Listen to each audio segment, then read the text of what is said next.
చంద్రబాబు గారికి సంబంధించి జగన్మోహన్ రెడ్డి ఒక ట్వీట్ చేసుకొచ్చారు. ఏదైతే కొమ్మినేని శ్రీనివాసరావు గారి విడుదలకి సుప్రీంకోర్టు ఆదేశాలను బేస్ చేసుకుని సీనియర్ జర్నలిస్ట్ కొమ్మినేని శ్రీనివాసరావు గారిని వెంటనే విడుదల చేయాలంటూ సుప్రీంకోర్టు ఆదేశాలు చంద్రబాబు గారికి పెద్ద చెంపపెట్టు. నిరంకుశంగా అప్రజాస్వామికంగా అరాచకంగా వ్యవహరిస్తున్న చంద్రబాబు గట్టిగా బుద్ధి చెప్పింది. ప్రాథమిక హక్కులకు స్వేచ్ఛకు ఈ అరెస్ట్ తీవ్ర భంగకరమని కోర్టు చెప్పడం ముదావహం. అమరావతి నిర్మాణం పేరిట వేల కోట్ల అవినీతి నుంచి తన పాలనా వైఫల్యాల నుంచి క్షీణించిన లాండ్ ఆర్డర్ పరిస్థితులపై తీవ్రంగా చర్చ జరుగుతున్న నేపథ్యంలో ప్రజల దృష్టిని మళ్లించడానికి తన ఎల్లో ముఠాతో కలిసి చంద్రబాబు గారు కృత్రిమ వివాదాన్ని సృష్టించారు.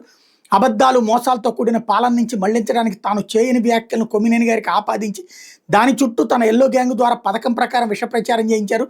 వాటిని పట్టుకుని రాష్ట్ర వ్యాప్తంగా రౌడీజం చేశారు, ఆస్తుల్ని ధ్వంసం చేశారు. మహిళల నిరసన పేరుతో ముసుగు వేసుకుని సాక్షి మీడియా యూనిట్ ఆఫీసుల మీద, కార్యాలయాల మీద అరాచకంగా దాడులు చేయించారు. మీడియా స్వేచ్ఛను, ప్రజాస్వామ్యాన్ని కాలరాశారు.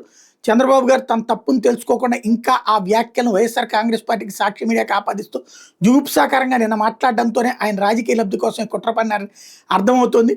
విశ్లేషకుడు వ్యాఖ్యలతో యాంకర్గా వ్యవహరించిన కొమ్మినేని గారికి ఏం సంబంధం అంటూ ఇవాళ సుప్రీంకోర్టు ఇచ్చిన ఆర్డర్ చంద్రబాబు కుట్రను బద్దలు చేసింది, ఎండగట్టింది. తద్వారా ఆంధ్రప్రదేశ్లో అక్రమ అరెస్టుల అంశం మరోసారి దేశం దృష్టికి వెళ్ళింది. వక్రీకరణలో అబద్ధాలు ఎల్లకాలం చెల్లుబాటు కావు, సత్యమేవ జయితే అన్నటువంటి పాయింట్ని మెన్షన్ చేసుకుంటూ వచ్చారు.